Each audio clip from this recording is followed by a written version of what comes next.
Hello, math students. It's Mrs. Applegarth, and today we are talking over Chapter 4, Lesson 4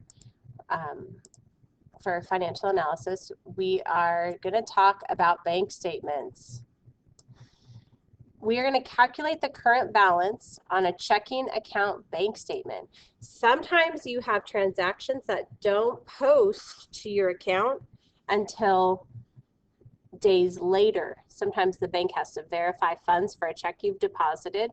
And sometimes you've written a check that hasn't been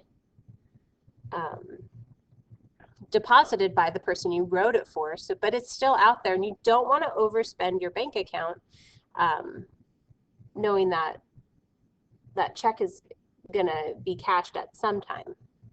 So your bank may send you a monthly bank statement for your checking account. It lists all activity in your account since your last statement, including your checks that the bank has cleared and recorded. It also reports any automatic transfers and deposits that the bank has recorded. Instead of sending a statement by mail, the bank may send it through its internet connection. The bank might add a service charge, a charge for services rendered to your statement. Other terms for service charges are basic monthly charge, fee, new charge fees, basic fee, service fee, and basic charge. A service charge can be composed of individual fees for services such as making ATM withdrawals from a bank not in your bank's network and paying bills automatically. Your account balance is determined by the formula. Present balance is what you had previously plus any deposits you've had minus any withdrawals. If they've charged you for a service they provided, that is minused out from your account as well. And if you have a savings account that earns interest, you are going to add that to your total.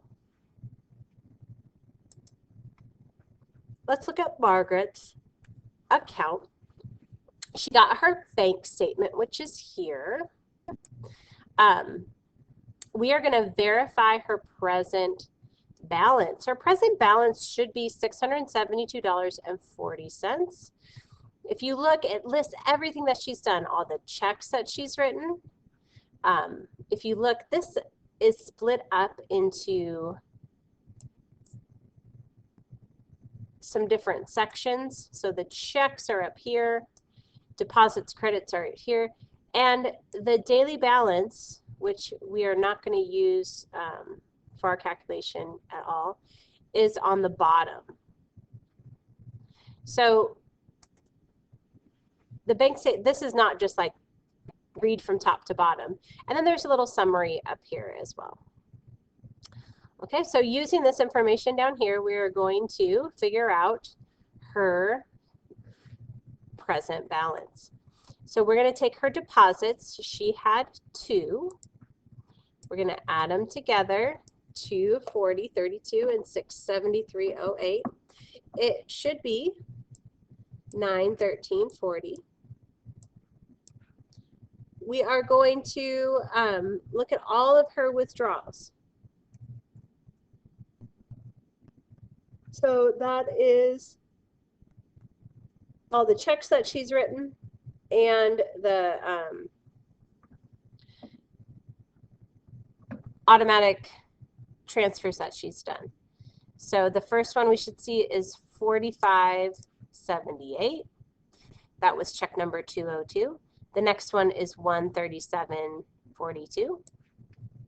And the last check is 275.81. Then we have to do her automatic payments, 52.55 and 42.98. And when we add all those together, we get her total withdrawals. So now we're going to take her previous balance, which is $313.54.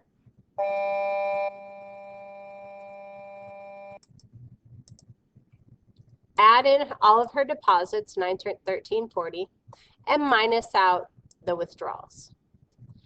When we do that math calculation, we get $672.40, and that does match her present balance.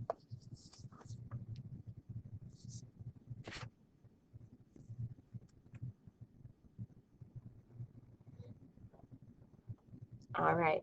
I'll get my calculator out and we'll do this one together, these two concept checks. So we take our previous balance, which is 290. We are going to add in our deposits, minus out our withdrawals,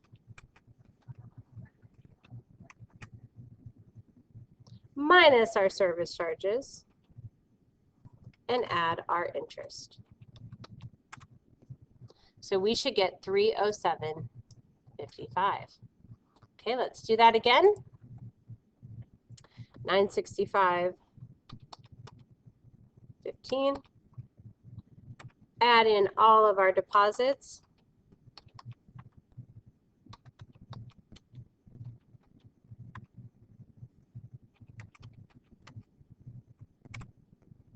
Minus out our withdrawals, 265.32.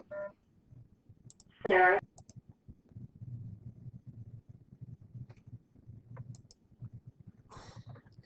265.32. Minus out 210.03. Minus out our service charge of $2.30. And there's no interest. So we should get 819.22. Okie dokie. So you guys, here is the lesson practice.